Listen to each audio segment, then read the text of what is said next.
The COVID-19 Hate Crimes Act comes decades after the murder of Vincent Chin ignited a social movement to protect Asian Americans.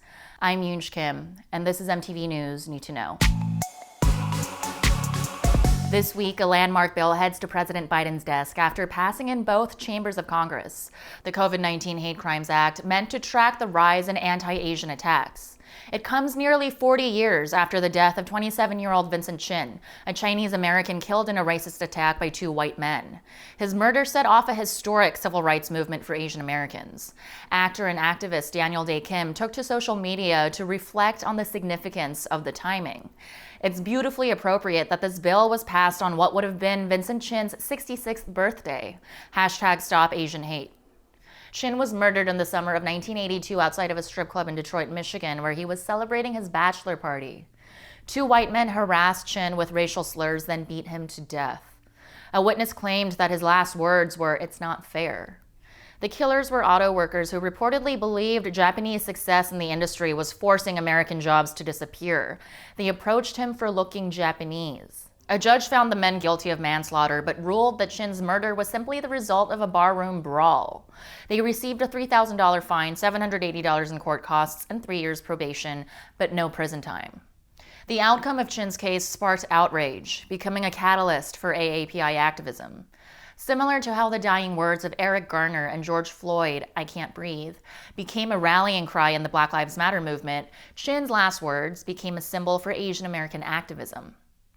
Protests across the country led to a federal case, the United States versus Ronald Evans and Michael Nitz, that ended with the two men serving no time again. But it became the first federal civil rights trial for an Asian American. And despite the landmark status of this case, many Americans still do not know the name or story of Vincent Chin. In fact, NBC editorial director Jessica Pra tweeted that 42% of people in the U.S. can't name one Asian American, a new poll finds. The top answer was "don't know," followed by Jackie Chan, who's not American, and Bruce Lee, who is no longer with us. This collective ignorance of American history is not accidental. Asian Americans are largely erased from school curriculums. Author Paula Yu, who wrote a book about Vincent Chin, pointed this out. America has an Asian American amnesia problem. We've always been fighting back, but no one's listening because our history has been erased. No one knows about our contributions to this country.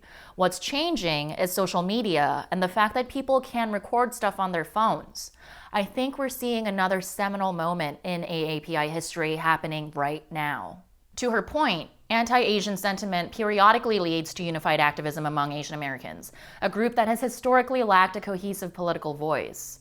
This is mainly because the Asian immigrant community has dozens of languages, making it harder to mass organize.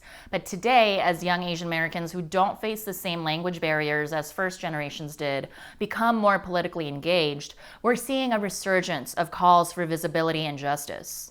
This resurgence led to the passing of things like the COVID-19 Hate Crime Act. This new legislation, which passed with bipartisan support, is poised to ensure better tracking and reporting of hate crimes and offers more support for victims. Prior to the bill, tracking was shouldered by grassroots groups like Stop AAPI Hate, which documented 6,603 hate incidents since last March.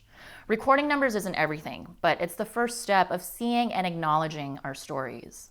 Many young people don't know the story of Vincent Chin, who was buried the day before his wedding day. But couldn't knowing our history be essential in not repeating it? Maybe if Asian American history is normalized as regular American history, it won't take a national tragedy for our voices to be heard politically. I'm Yoonj Kim, and that's what you need to know.